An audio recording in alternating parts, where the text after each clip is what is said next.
छोटा का देवरवा बेलूरा पिया बाटे सच कहतनी नहीं जाए दी घाटे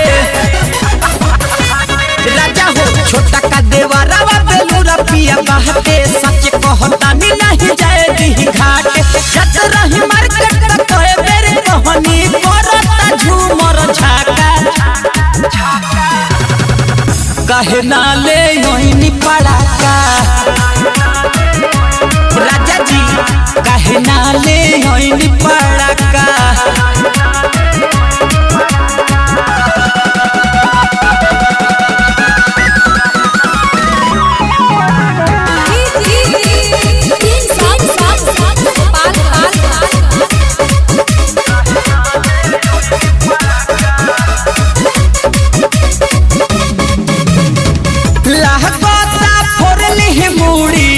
छाने ना देता पूरी तोनी सा पैसा खाती छोड़ी गईनी छुर छुरी लगता कि फोर लिया अपन मुड़ी हमारा के छाने नहीं देता पूरी। गंगा जी के तीरे फजीरे कहे पर धूम धड़ाका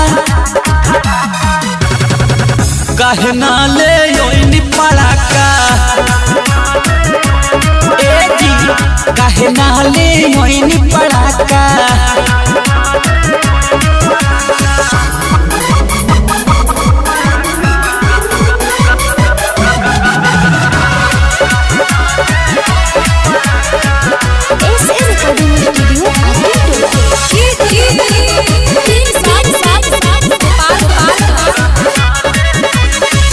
कुछ नहीं बात खइले जिद से ना तनिका हिले कोइल बापूर्व टोला अखिलेश बीरबल से मिले।